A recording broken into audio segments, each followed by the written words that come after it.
Welcome once again to The Sage. As usual, thank you. Thank you for being with us, because without you, we're nothing. Your presence, your comments, your viewing, that is what makes us tick. That is what gives us joy, and we thank you. Today we continue an exciting journey. A few months ago, after our election,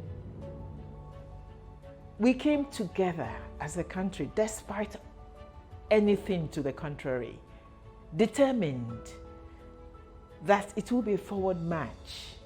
We will continue to do our bit, each one of us, to grow and nurture our country, to make our country a great one, to make our country a land, a nation where we will all thrive, where our common bounty will be there for all of us. And we continue that journey today.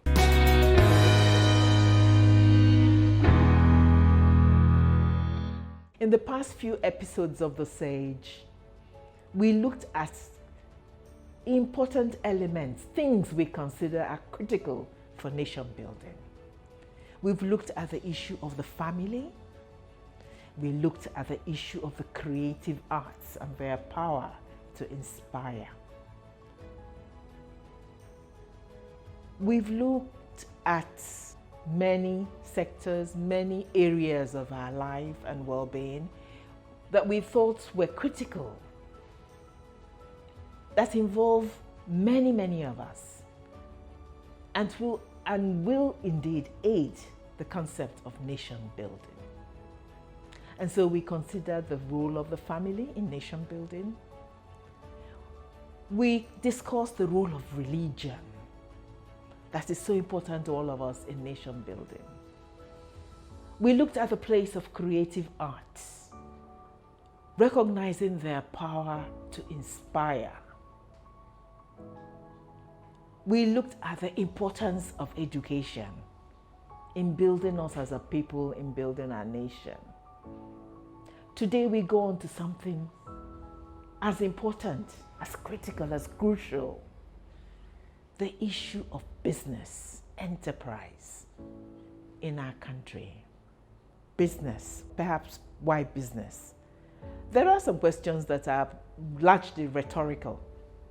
Why not business? It seems obvious that business is indeed a cornerstone of nation building. Why? The answers are so obvious. A country that has a thriving, strong business sector will do so many things for itself as a nation and for its people. Good business, successful business would of course foster economic growth. It would foster innovation and creativity. It will lead to infrastructure development, trade and exports.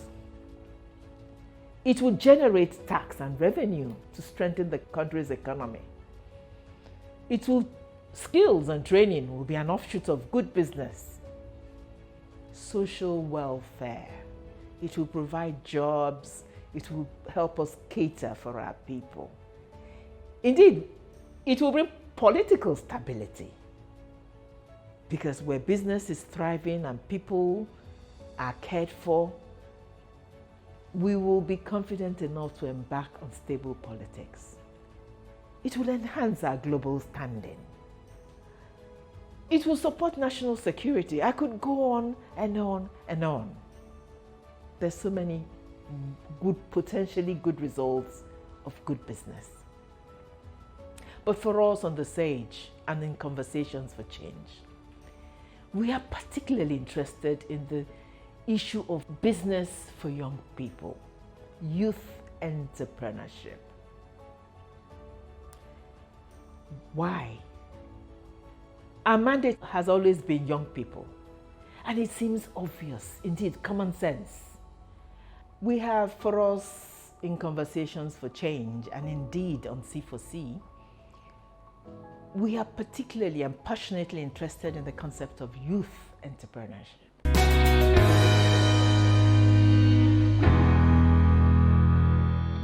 A country that has a significant proportion of its young people as an integral part of the entrepreneurship movement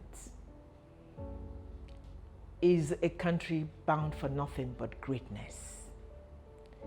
They form the cornerstone of the country. You see, it is common sense. Our young people are today and are tomorrow. Everything we have talked about in terms of the benefits of business, of entrepreneurship, is amplified when the entrepreneur is indeed a young person. Why? They are more innovative. They are there on top of things, new ideas for their business. Young people are more competitive. Important characteristics of good business. Their skills will develop, and that is what every country wants. Unemployment will be reduced because our teeming population of young people without jobs would decrease. They will provide jobs for themselves and jobs for other young people. Young people are resilient. They are adaptable. Young people are on top of technology. They will move with the times. They will compete better on the global sector. Young people effective in business would indeed affect our culture. They will also have a cultural impact. I could go on and on and on. Young people are today and are tomorrow. They have more years to devote to running their successful businesses than we old ones have. The bottom line is that it is common sense that we invest in our young people and support them to be successful entrepreneurs. They also form the majority of people in this country, and therefore anything that thrives in our teeming population of young people is and does spell progress. So join us in this exciting discussion and quest for making business in this country as young people centered as possible. We're going to bring to your attention today on set an amazing young person who we think has made it in terms of all the characteristics we describe as a potential for a young entrepreneur.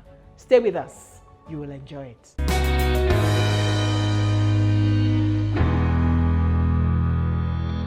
Welcome once again to the Sage. What a show we're going to have. It's one that needs all of us to just sit and reflect because of its sheer importance. But before then, I had promised to introduce you to a truly, truly amazing and remarkable young man. A person who we felt fitted every criteria we wanted when it comes to business, to successful entrepreneurship in a young person, a legacy of it. And so join me in excitement as I introduce you to Mr. Chika Chukwuemeka Ugwoke. Thank you. Thank you, Dr. Ketch. A pharmacist, Yes. a professional par excellence, a young man. He may not agree, but from my vantage point, he's a young man. I look at him and I know, without his telling me, that he's probably the age of my first son. So we're very proud to have you on set. Thank you Very much. proud of your accomplishments, which is what prompted us to ask you indeed to come and share your life, which has inspired us with our guests as well. Thank you. Chika, welcome to the set. I'm a very informal person, so after Thank having you. said that first one, I shall be calling you Chika. Yes, that's my domain. So I'm comfortable with that. But so Thank that you. our guests can begin to understand, let me just read your bio, a short one. It's a lengthy one that I have in front of me, Okay. but I will just scroll from it. Okay. Chika is from Nsukka local government area in Nigeria. He's a pharmacist, an experimental therapist, and an entrepreneur. And I usually add par excellence. I have reason for that. He went to University of Nigeria, University of East London, and indeed to University of Oxford. So in terms of educational training, it's amazing. It's so credible. He came back to Nigeria and worked at the National Hospital Abuja, Abaja Area Council, both in the FCT between 2002 and 2004, again before leaving in 2005 for further education. As Chika would put it, he says, I cut my entrepreneurial teeth in the pharma industry, working with Day Lewis PLC, one of the fastest growing retail pharmacy chains in Europe, where he rose from the position of an intern to become a manager within just 2 years. He won several awards, meeting set targets on the National Health Services of England for the community pharmacy industry. He was part of the Pioneer Strategic Forum of the Lewis Group in London in 2011. And that group shaped the growth strategy that massively transformed their spread in the UK market, leading to the acquisition of parts of major businesses like Boots and Lloyd's in the UK. Chika is the founder of NUGAP, an acronym for Nsukka Unemployed Graduate Assistance Projects, a platform used to create job opportunities for job seekers and groom budding entrepreneurs. This is music to our hearts on the stage and on C4C. He has a wealth of experience. He's a young man of great courage. And so to have him here on set to share some of his journey and indeed to share how he has survived and continues to survive.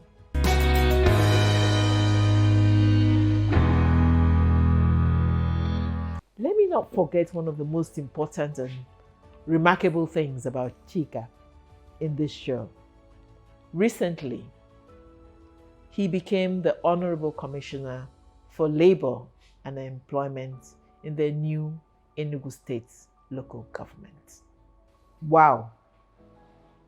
An amazing young man who combines brilliance, technical expertise acquired by studying and working in some of the best institutions in Nigeria and in the UK. A very, very successful entrepreneur as the CEO and founder of MaxCare Pharmaceuticals, but also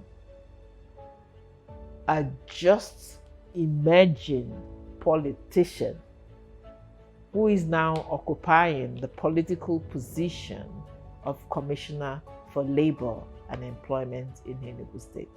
Chika, you're so welcome to the set. Thank you very much, Dr. Kesh. Thank you. Thank you very much. And now, payback time. Yeah. Share with us, our audience, how have you done all this? Let me start by asking, why pharmacy? the many, many educational laurels that you have, wonderful institutions that you have been to and so on, what led to it? Why pharmacy? What is your journey?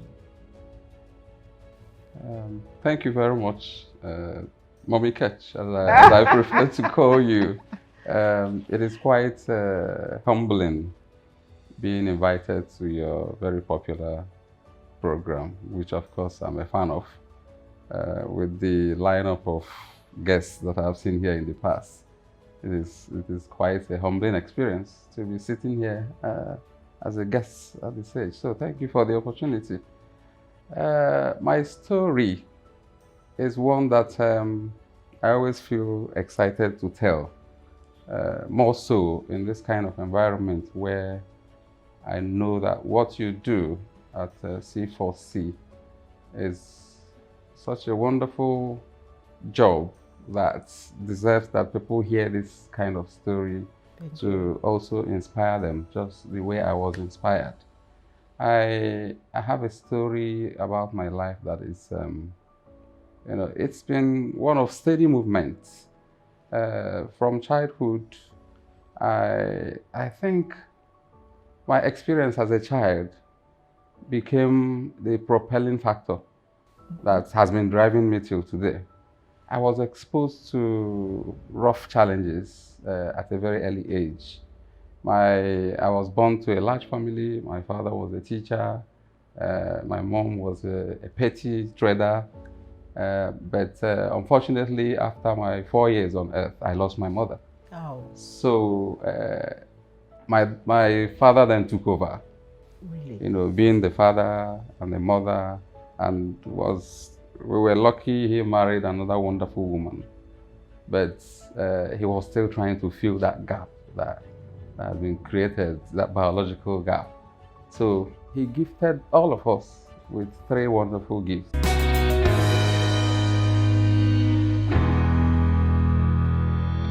We were all constructed with faith in God from the beginning. From the start, we knew no left or right. It was just focus on God. So that faith gave us the assurance that everything will be all right, even though we were going through a lot. So he was a teacher. So expectedly, discipline was the #1 rule. We felt the beating of the cane, and the taste of the carrot. So if you didn't do what you were told. Yes. If you didn't wake up at 5 o'clock for rosary, you were in trouble. If you were sleeping during prayers, you get a whack. So all those shaped us. You could export that discipline to every other thing you did in your life. And most importantly, he did do well to give us the gift of education. So equipped with these 3, I think I was prepared to face life and inspire for success right from my primary school. Of course, because of his profession, their rewards awaited them in heaven. So we didn't afford much. We didn't have the privilege of affluence. So at that early stage, we had to learn how to struggle to survive. That was the word we used. Don't forget, we are a family of 11. 11? Yes. 11 children? 11, yes. Wow. So I am the 7th child. So the responsibility to also look out for my younger ones who were following me closely was also there at that early age. So I tasted, I wouldn't call it absolute poverty, but I needed things that I couldn't get because they weren't affordable. So how do I get that? I have to augment my father's own struggle to provide it for myself. So, around me, I was quite conscious of the fact that the world is stratified. There are people who are here, there are people who are there, and I had to choose. This is where I am, but I want to go there. So what is the route? Of course, I have already been given the relevant trainings by my dad. So if you have to get to the other side, you need to work hard, you need to be disciplined, you need to be prayerful. And then coupled with education. So I I started looking. Can I just, don't lose your thought, but let Yeah. me re-echo what you just said. Yeah. You have to work hard. Yes. You had to be disciplined. Yes. You had to be prayerful. Yes. I think those are profound insights. And I say it because I want all our viewers, particularly the young people out there, to listen to your story, because I can see many of them relating to that. Yeah. Our country is tough at this point in time. Many of our parents, as much as they love us, cannot provide. Yeah. But for you, there was an even greater handicap. Yeah. That of losing your mother at a very tender age. Yeah. But you did it. Yeah. And you are sharing the things that drove you. Hard work, discipline, prayerfulness. And let me add some determination and brilliance, of course, and so on. So wonderful, because when we hear these kind of examples, then we know, and I personally, as a mother and a grandmother, turn to my young viewers in particular and say, you can do it. Yeah, that's the spirit. You can do it. Despite all the hardships, we can complain, we can blame government, we can blame anybody we want, but we can still do it if we're determined to do it. Absolutely. Thank you for that beautiful example. Go on. Absolutely. So being born into that tough environment, where, unlike these days where you have the opportunity to jackbar and all these things that I consider distractions, you just are blessed to know that you don't have any choice than to do it. So the I can do spirit is almost forced upon you, except if you didn't want to survive. So this, I'm trying to provide the background of what shaped my life going forward, even the choice of profession. All these things culminated in me deciding, okay. So around our community, by the way, I have role models serially. In my Christian life, I have a role model there. In the business life, I have a role model. While I was in school, I had a role model, because this provided like the gauge for me to role look. model. Yes. So again, another very, very important lesson. Have a role model, have an icon that as you're targeting your ambitions, you know, you're looking towards and it's inspiring you. Yes. Yeah. Yeah. So that person symbolizes what you want to become.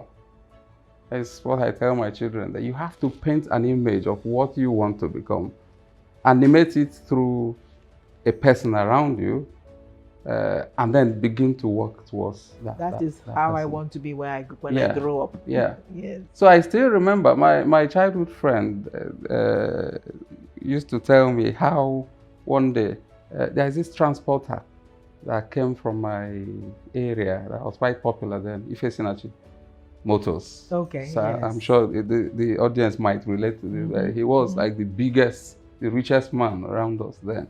And my primary school was along the road. So his luxurious buses would just be passing. And I was telling my friend Eric, I can't wait to add limited to my name one day. You know, so I just kept my gaze on people who were successful, and they motivated me. So coming to the choice of pharmacy, again, there was somebody I knew as a child who was doing so well in our immediate community. And they said he's into pharmacy business. And I thought, oh, this must be a good business to go into. So when I was I think in JS3, I was asked what I wanted to do. And I said I wanted to be a businessman. No, I had never had any doubt at all. I wanted to be a businessman, but it was a terminology that was always misconstrued to mean you don't want to go to school.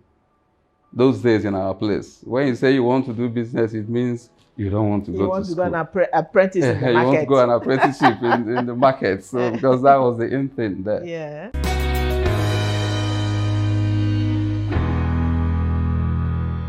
So it wasn't an interest that was well welcomed by my elder brothers, who were like my parents, so to say.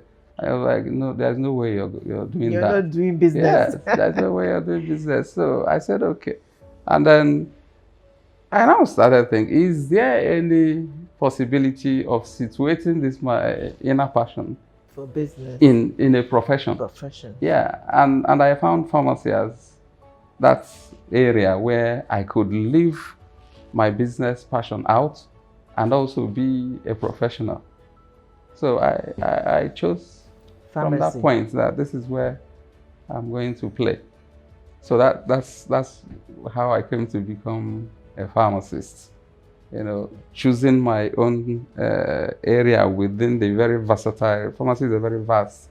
Yes. Choosing to play in the community pharmacy sector, which is business oriented. So, and looking through your bio, yeah. You went abroad. You Yes. did a great deal more than traditional pharmacy, and excelled in the pharmaceutical industry there. Which is a wonderful thing to have done. We congratulate you. Thank you. But let me lead you on to the next question. Really, is how did you now become the entrepreneur, very successful young entrepreneur that you became? Indeed, in your own words, how did you now escape and go back to your business ambitions? Tell us what led to Max Pharmacy and so on. Max Care. The dream to establish a business that would do well had always been with me right from my days in the university. The only thing that was not there was the means to do that. But again, as I said, the spirit that I know I will do this, I can do this. So even before leaving the country, I had incorporated a business, Max Care. I remember once I finished my youth service, I was already thinking I need to open a pharmacy. This pharmacy needs to come alive in my mind. It needs to have a name. I still vividly remember the day I chose that name, Max Care, because I wanted a business that would provide maximum care to people. Is that where it came from? Yes. Maximum care? Yes. Okay. So I played around with words in my head and came to choose that. Now, that is only the one aspect of business, dreaming it. Now, coming to the real thing, which is... But dreaming it is important, because if it's not there, you're never going to do it. That's a valid point. So, doing the business by itself was something I wouldn't say that I had a systematic approach to, because as at then we weren't exposed to information technology. Our curriculum in the school didn't prepare us for business. And that is one thing I'm championing now, being that I'm closer to some of those institutions. I'm engaging the vice chancellors, faculty heads to say every course in our institutions should have an entrepreneurship element to it, so that when people are coming out, they know how to go about business. Not just that they want to do business. Who teaches them how to start off? How do you make sure you don't fail? How do you navigate all the difficulties there are? So migration from a dreamer to an entrepreneur, for me, wasn't that easy.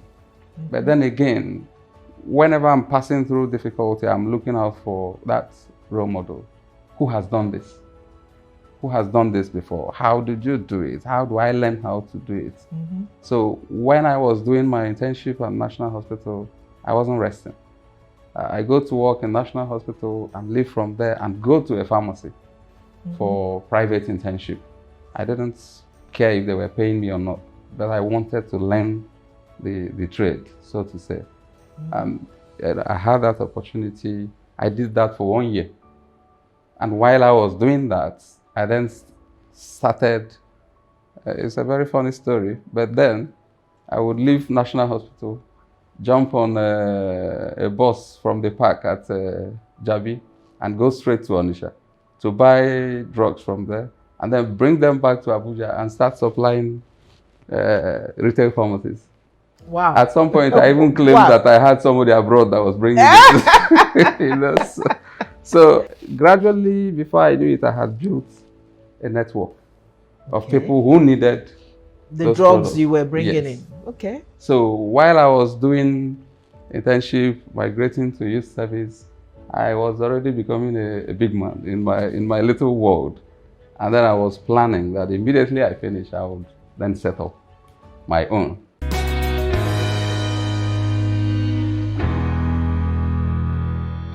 When I finished service, my elder brother then called me one day to the room and said, it would be good for one of us to go abroad, you know. Of course, it's a large family. So it was his decision for me to go to the UK. I didn't plan that. You were already setting up your business Yeah, I in was your own already mind. ready to set up my business. So after he told me that, I brought out a piece of paper. I recently lost that piece of paper, and it's so painful, where I wrote my plan, going to the UK, the exact day that I wanted to come back to Nigeria, because I had become mindful of the opportunity that we have here. So in a sense, I jackpot. I went to the UK, but my days were all planned from the beginning. Intent on coming back. Yes, yes. I wanted to come back after 10 years.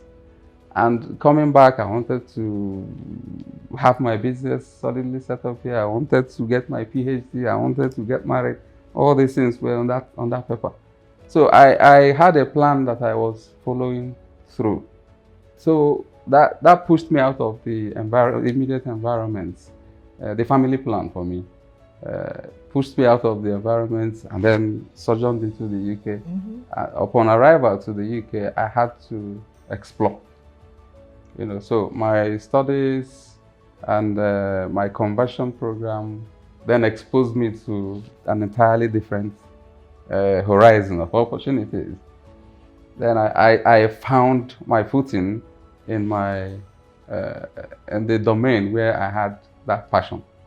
So even though I had gone to University of East London, University of Brighton, University of Oxford, I still came back to where I felt was my... But I'm sure those educational opportunities made you a better businessman. Oh, yeah, absolutely. They refined all my dreams, my personality, my worldview, everything got refined. And you know what interested me? When I went to Oxford, we had the best lecturers in the world, best professors. And I realized that a good number of them were business oriented. So to say, they were all consultants here and there, having their own biotechnology companies. And I approached them because you would see from the slide, you know, the signature of their own enterprise. You understand? So I thought to myself, okay, so if these guys are also doing business, then who am I to say? You can legitimately be a professional, but also a businessman. Yes. Yeah. You see, so let me again interrupt you and say that I'm excited because you have beautifully demonstrated and encapsulated for us when we talk about the young entrepreneur, which I discussed at my opening, because that young entrepreneur educated into business is way ahead. Yeah. Innovation, exactly. Technology, ideas, it is all there. Yeah. That is what we need for our country to expand and explode. Yeah. Absolutely. So it's beautiful to see that. Yeah. So, you know, all the opportunities that would come my way, I was quite ready to grab them. Eventually in 2008, I met this man called Kirit Patel. He's an Indian. He was to become my ultimate business role model. Okay. I saw what he was doing. You could see the drive in him. It was infectious. You just need to sit down with him to know that, wow, this man is doing this. He told me his story. He came from Kenya, came to... Patel sounds Asian. Indian. So he came from Kenya, came to the UK, and he was disrupting the pharmacy space. He was doing things that English people couldn't do. And I said, I need to work for this man. So I applied to do my internship in this place. I was lucky. I got taken into that company, and you know, his business reflected exactly that dream that I wanted, you know, all along in my life, but in a wider capacity. He was a man that knew no boundaries. So I took him as an institution for me to learn from. To learn from. Yeah. To model your ideas yes, around. Yes. And, yeah. So I worked for him. He also, in his words, he spotted my restlessness. So I was moving quite fast, you know, being bombarded with responsibilities, you know, you do this, you do that. I told him we are going to take this business to Nigeria someday. Yeah. So as I was working for him, I was building my network. We would go for conferences, I would network, interact with people outside the company, and you know, kept building up my knowledge and skills, going through trainings, you know, became a manager, was being invited for all these strategic. So as I was going through the process, I was learning. And in 2013, I told him, I think I want to resign. And he said, why? I said, I'm going back home. Yes. That was 2 years before my planned exit. Okay. Yes. But I felt, I think I'm ready. Yeah. So, you know, then came back to Nigeria and So you set up Max Care. Yeah. And by the time, at this point in time, just tell us how much have you grown in terms of that? Right. You mean at this very point in time, or as at 2013? No, you set it up in 2013, I assume. Okay. Now, I incorporated Max Care in 2003 after my internship. Okay. But because I left, the certificate was just there. Mm-hmm. So upon return, I set up a small outlet in Wuse too then. We didn't give much chances, but I had seen a gap in the market that needed to be filled. So I started creeping into that. There were already big boys in the area. Pharmaceutical space. Some of them you know. Let me not mention names. Yeah, H-Medic and so on and so forth. H-Medic was there, New Health, big boys were there. And people kept asking me, how do you want to do this? Being that you were not fully in Nigeria, I was shuffling. But those guys, I made them my customers. Because I could see things that they didn't have. And you started... I started bringing. So I converted them. Instead of becoming rivals, they became my customers. So they adopted and built me up. I'm going to stop you that and hammer on that. You see, why I had meant to go on to other things, but I'm so excited listening to your story. Yeah. Instead of making them rivals, you made them your customers. Yes, we became partners. I say that to all my budding and young entrepreneurs out there. Yeah. That is what we call strategic thinking, innovation, astuteness, which is all the characteristics of young people, you know. So it is beautiful. Don't think of them as rivals. Think about what is the value I can bring to this market. What can we do together? They may not be conscious of that, but they are helping you grow. Yeah. They are bringing you in, settling you in properly, and when you now grow, you can start challenging them. If you so but desire. It's a big playing field, actually. There's enough for everybody. Yeah, the sky is just there for all the birds to fly and perch. So we started with that little shop in 2013. Fast forward to now, we have 15 outlets, and more are still coming up. Mm-hmm. We have 4 lined up to open in Abuja this year. We are planning to open in Enugu, and the story has just been that of steady growth. Nigeria is a tough place. I was going to say, how are you surviving? Nigeria is tough. It is. And also, our work ethics are bad. So when you have to deal with people to run your enterprise, how are you dealing with that? That's probably one of the biggest challenges, despite the environmental risks and all that. The human capital issue is quite big, but again, you have to look at somebody is doing it right. What are they doing right? Yeah, the banks are all over the place. Someone These is are doing people's it right. business. What Yes. can I learn from Yes. what they're doing? Yeah. So I keep telling my people when they complain, I say the owner of MTN is not here. Why are they here? And they are succeeding. The owners of First Bank, all the banks that are all over the place, what is Dangote in his, why is he rapidly growing? We can accept that there may be some circumstances encouraging growth for these guys, but outside that, what can we learn from these people? So we then started to invest in building structure, not to completely eradicate the problem, but to mitigate against some of the obvious fault lines that we do encounter in business. So you build a structure that can curtail some of the difficulties that we encounter in business. And it's an ongoing process. You keep adapting. Unemployment is a problem in Nigeria, quite all right. But the bigger problem is employability of these our young people. They are not taught the ethics of work, so to say. They don't appreciate what it means that I am doing this work. This work is providing my daily bread, so I'm going to take it seriously. We have a system that has miseducated our people about the high speed to wealth, so much materialism. So somebody is coming to work for you, doesn't key into your vision. The person already has an aim. He's coming there to achieve a personal dream, whether the business does well or not.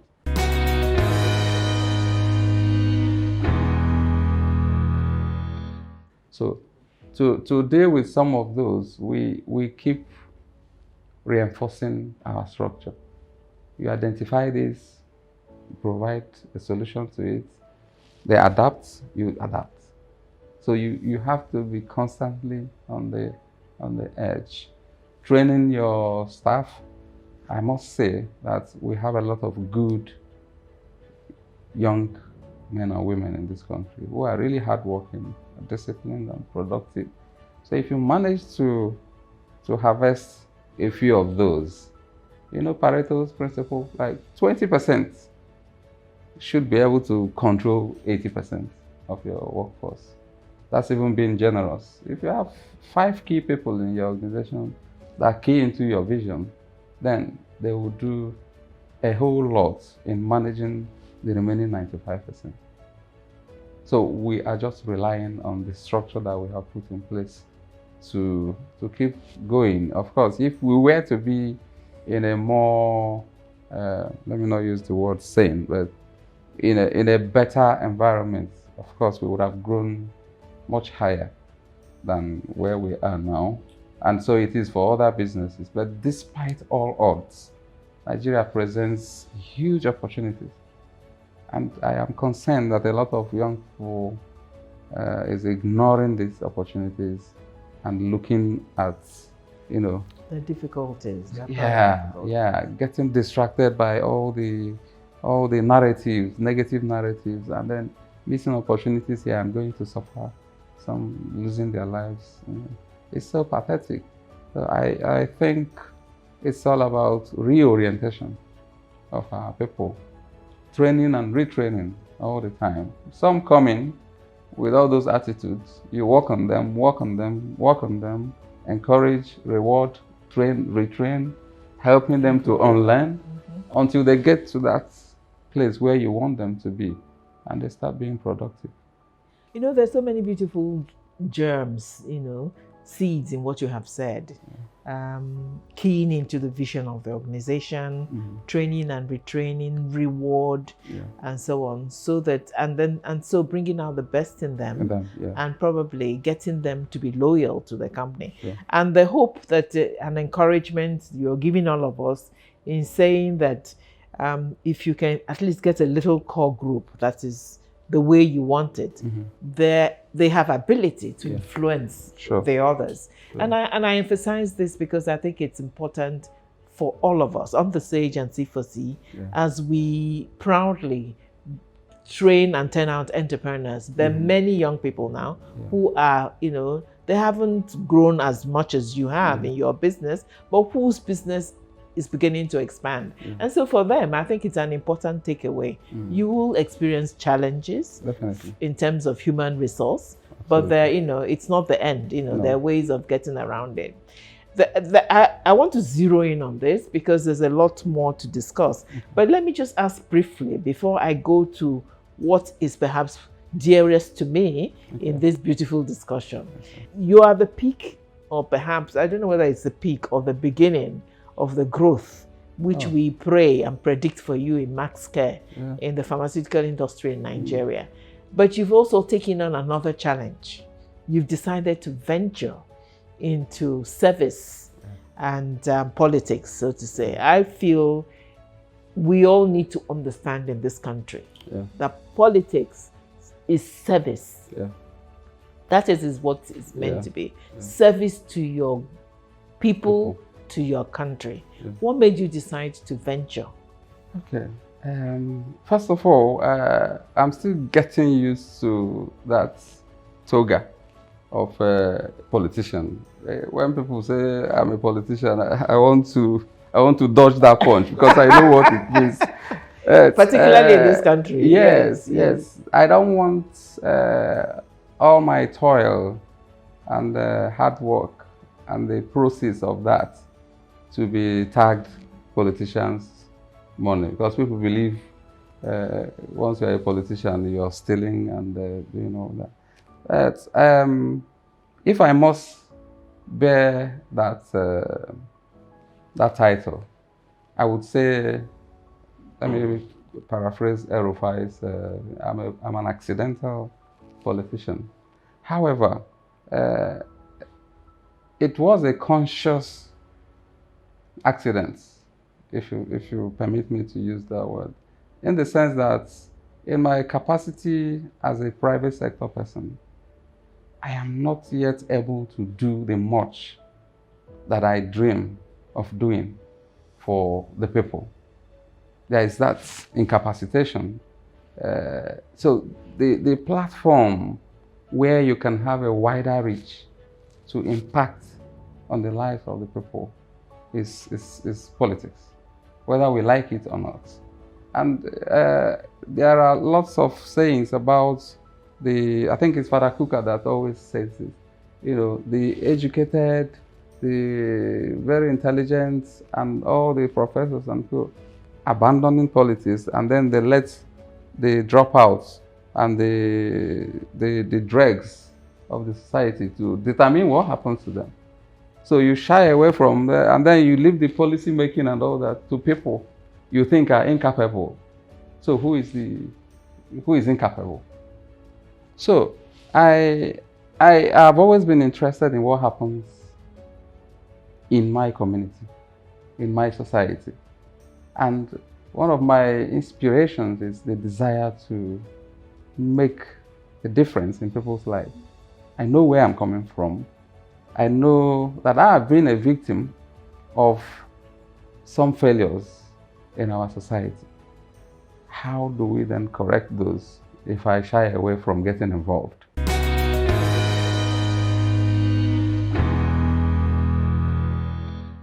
So, my current position in Enugu State came as a surprise to me. Really? Because, yes, it came as a surprise to me because I didn't plan for it and I didn't prepare for it. But it is one of those testimonies of, your life, your actions speaking for you, even when you are quiet. The current governor of Enugu State, His Excellency Dr. Peter Mba, is a private sector person. He has outstanding characteristics of somebody that is driven to succeed. And he has succeeded so much in the private sector. He has, in the oil sector, he has built so much capacity that he doesn't even need to come down to be a governor to build his wealth and all those things. So during the course of the campaign, I came to encounter him, and we spoke. You know how Jesus called his disciples, and how some went to him and said, "We want to follow you." I threw myself into the campaign leading up to his election because I could see myself in him, and I could see the benefits. You saw that my service. people, This yes, is somebody who yes, is ready to serve. We shouldn't just miss this opportunity. That's what I was saying to myself. So I came back and told my wife, I want to participate fully in this month's campaign and election. Before now, I wasn't so much into all this. So we followed it through. You know, it was a tough battle, but at the end of the day, we succeeded. So when I got a call to say my name has been submitted to be a commissioner, like that, I was confused, and I said to my wife, I can't do this. And she said, of course, you know you can't do this. Our business is growing, our children are young. How can you go there? And it took us like a whole week to pray. So I said, oh, let us pray. We left straight from that call to Lostera, to the chapel. And we knelt down there and said, God, whatever you want, let it just play out the way you want it. In the interim, let me go and report to Enugu. And I moved down to Enugu and never came back. My wife had to send my things down because from screening to inauguration and all that.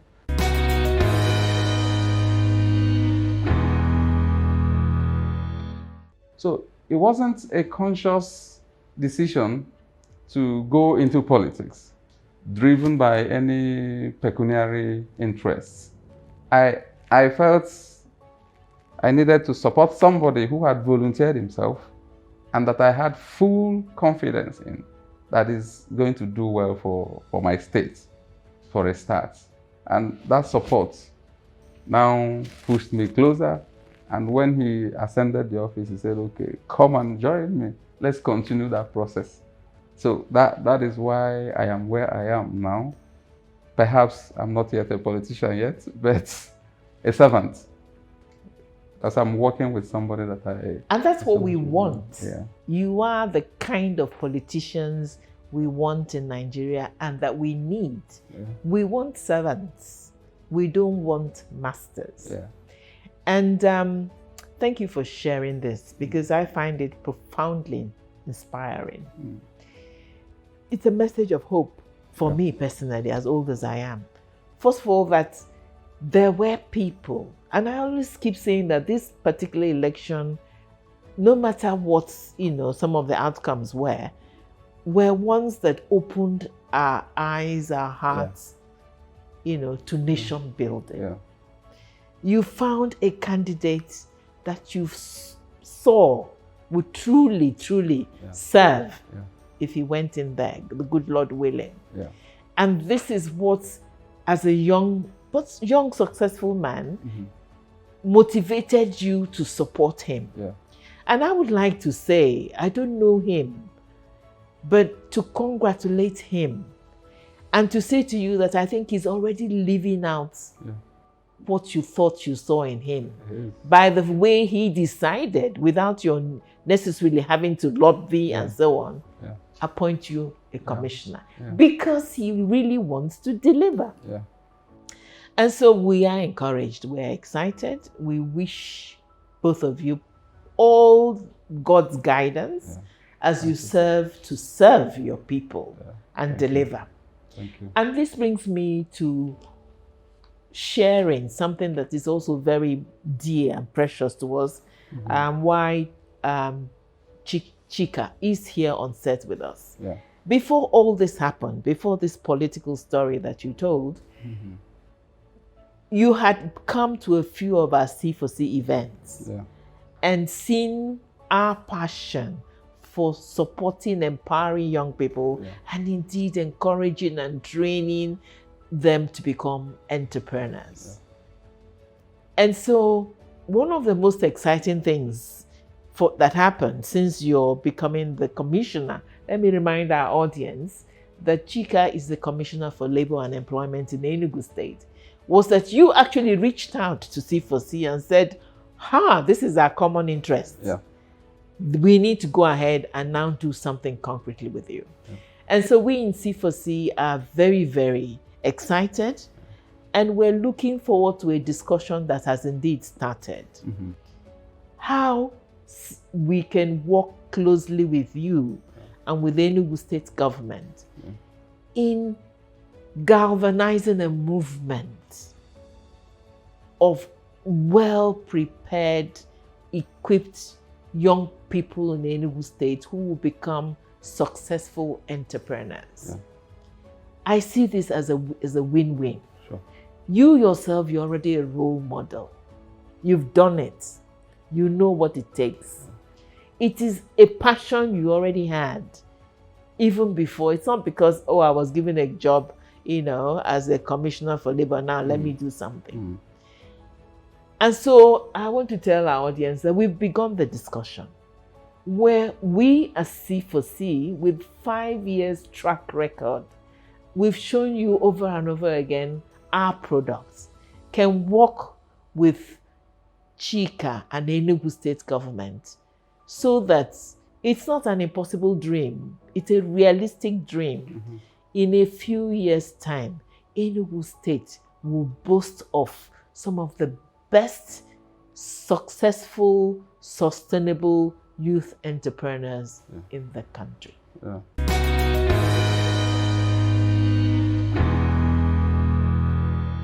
Thank you so much, Dr. Ketch. With the inception of every government, you attract all sorts, people who want to sell, market their value propositions to you. And, when I was announced as the Commissioner for Labor and Employment, I celebrated it because within me, it was like a prayer answered. I know what it means to empower people. The mandate that we have is to create people that will drive economic growth in our place. And business sits at the center of that. And the governor said to me that he took his time to match each one of us to the areas where they will do well. Wow. So, finding myself in that position, I started cracking my head immediately, thinking, okay, who do we work with? And I didn't think far before saying, C4C, this is the time. Because this is the time. This is the time, yeah. And Enugu State, under the leadership of His Excellency Dr. Peter Mba, is very fertile for the dream, the vision of C4C to come to life. And if not that we are in an environment where we underappreciate things, I think you should be, you and your dream, you should be somebody that will be pulled from the entire 36 states of the Federation now, where you should be delivering value. But I'm happy. A journey of 1,000 miles begins with the first step. Yeah. We begin with Enugu State. Yes, so I'm very happy that we are right there in the front of the queue. And the governor, the secretary to the state government, whom I have discussed this with, our arms are wide open because how does it go in the Bible?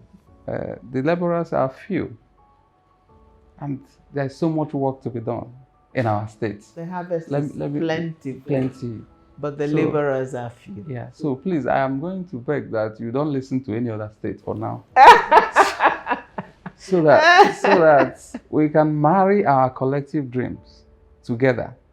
And C4C would be the special purpose vehicle we would use to deliver this value for our people. We are lucky that we have a governor that speaks the language, understands the language, and wants results.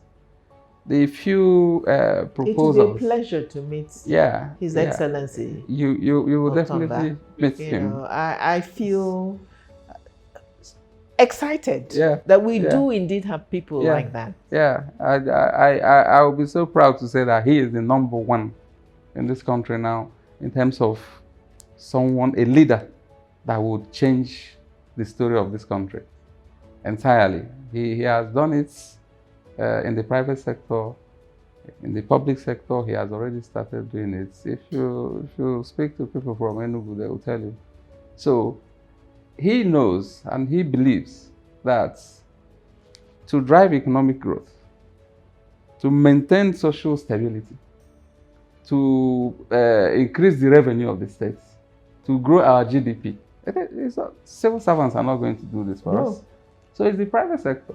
We need to empower people to create more businesses, to fund our healthcare, to fund our infrastructural development, to fund our education. To fund their own feeding. Yes. To grow themselves and their families, to grow the state. So he has three strategic objectives. Number one is to establish peace and security in the states. Number two is inclusive economic development. Number three is communal prosperity. In this triangle, business sits at the center of it all. Because if people are engaged doing their businesses, they won't have time to join all these groups causing problems here and there. So particularly the young people. I keep saying that. Yes. They won't have time for anyone. They won't have time. All these fragilities, you see, is because they are there, unemployed, unengaged, and then they become fertile ground for the breeding of everything evil. So bringing them to teach them businesses and helping them to grow those businesses is fundamental to our growth. So I think among the 36 states, Enugu should be the one prepared for the driving of the dream of C4C. I have seen what you have done, what you're still doing with C4C, and I was already getting agitated that Enugu people are not well represented in the scheme of affairs. The last time I came for the function, it was obvious that I couldn't see an Enugu person there. So this is the time now. The time for Enugu State has come. It has come. So help us God. On our side as C4C, we promise you, because we see this as a mission. I have on this show repeatedly, as we showcased our entrepreneurs, we have evidence. It's not talk. Begged that states need to take it on in the end, and that is the way we scale up. What we are offering is to the technical expertise and knowledge and experience that we have acquired in doing. We have proof of concept. If every state takes it on in this country and every year brings out well-qualified young entrepreneurs who are working in a sustainable manner in their states, Nigeria is made. This is the backbone of what we need to do. But let me also say that the other plans you have in your mind resonate so well with us. We are also aware of the fact that it's not everybody who can become a business person, okay? And therefore, the employability for the many, many other young people that are there. When we started the program in C4C, it was a program called Employment Initiative, so that it looked at employment in terms of those who want to become an entrepreneurs and can be helped to become successful entrepreneurs, but also those who are not everybody is cut out for business, but positioning them so that they're more employable. And that is also there. So it is our hope that as we come for the meeting, which we need to fix soon to discuss with the Enugu State government, we will also discuss with you ideas we had in the program for supporting other young people, and whether it's through preparing them for certificate programs or other kinds of programs so that they're more employable.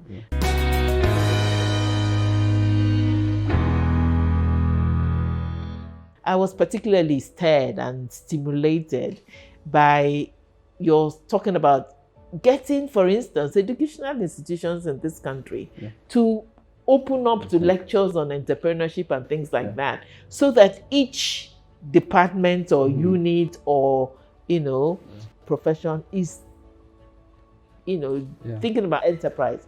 But also we find that our young people come out of university without really understanding what it is to work.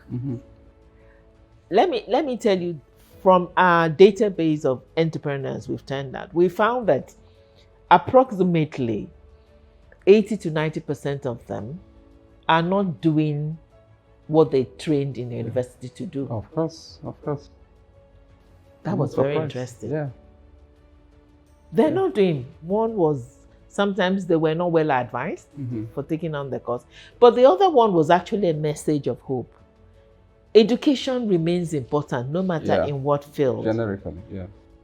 Once you have that solid education, you can become whatever else you want to be. Absolutely. Technology makes it possible today. Yeah. So our young people are also demonstrating that any limitations from when they were in the training institution doesn't have to remain a limitation. Yeah. And so this is some of the things we need to explore together in supporting other young people so that they can have jobs. Yeah. I'll tell you one thing that we've started doing in Enugu State. The governor assigned us, and we are doing what we call employability data collection in Enugu now. It has just commenced. It has never happened before. So across, we have 17 local governments in the state. We have 260 wards in the state. So we have recruited field workers to collect the data for us. We need to know our people, especially the youth, what skills have they got? What are their plans? What is their employment experience? What's their educational background? What's any other demographics that we can use? We're now going to collate all this together to inform our strategic planning for job creation in the state. Okay. So working with an agency or organization like yours, you should be able to come in and seamlessly harvest. This is the area that you are looking to provide training, or that we are looking to provide training. Then it becomes easy for us with technology now to identify skill gaps also within our states, the key drivers of our economic growth. Is it hospitality? We want to train people in hospitality industry. Okay, this is where we are going to get those that have been prepared by their educational background for this. We train them in that regard. So also with others, and we are so tech oriented now that the government is investing so much to embrace technology and bring it down to be able to develop small but fast growing businesses. That's how we can trickle down employment down to every corner of the state. Yeah. So we are more than ready. We are the most secure state now in the country, thanks to our governor who came in, and the first thing he tackled was security. That's great. So I can fly to Enugu now and not be afraid of nothing at all to be afraid of. Okay. I walk around the streets of Enugu now, 1 a.m. without any fears. Several months ago, that wasn't the case. And investors are queuing up now to come into the state for business. So we are ready for you.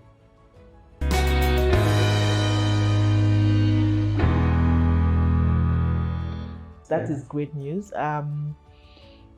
My connection to Enugu State goes back a long way. It may surprise you that 44 years ago, wow, I graduated from an institution in Enugu State. Yeah. I graduated. I'm not saying I entered. So as a doctor from University of Nigeria in Enugu campus, I'm proud of my alma mater. Yeah. And so go back a long way in Enugu. Yeah. And my family, we lived in Enugu for quite some time. So I am excited for Enugu State. I'm excited with this beautiful story. Yeah. I'm excited. The very fact that they thought of making you a commissioner gives me confidence. They know where they're going. Oh, thank you. And so to our audience, we're saying that the Honorable Commissioner and I will be back on set. We promise you that to tell you our progress. Mm-hmm. We will indeed make Enugu State a flagship state, so that it is your products, your youth entrepreneurs, your youth job creation that will be a model Yeah. that other states can look at. And we're proud to support that, because if many more of us as states did that, our country, Yeah. Will be better. yes, it will be better. We'll be proud of our country. We'll position ourselves in the global arena where we belong, because I've always believed, right from when I was very young, that Nigeria has great potential. It's a great country. So much, yeah. It's a great country. We just need to position it where it should rightfully belongs. Yeah. That's right. And so it's been wonderful. Thank you. Thank you very much. This discussion can go on for another hour, given the richness of the content and giving the beautiful example you are indeed for our young people. Because sometimes we come and we talk, and some of them watch us, and wonder whether it's too idealistic. But it's good to actually have somebody who has done, who has aspired, done, and now is even better positioned to do more. So thank you. And in closing, let me once again reiterate so many of the things we have said in this beautiful, wonderful interview. Entrepreneurship, business, remains the cornerstone of our economy. It has its role in the greatness, in the progress, in the sustained development of this country cannot be overemphasized. If we do it right, particularly if we do it for our young entrepreneurs, who I keep saying form the majority of people demographically in this country, that is the way to sustainable progress and economic development. And so the Honorable Commissioner for Labor in Enugu State has kindly shared his time on this show to share his personal experience and also to inspire us about what he intends to do for the young people in Enugu State. We wish him well. We on C4C and on the stage will collaborate fully with you. We will passionately devote effort to making your work a reality. And so to all the young people out there, we say don't lose hope.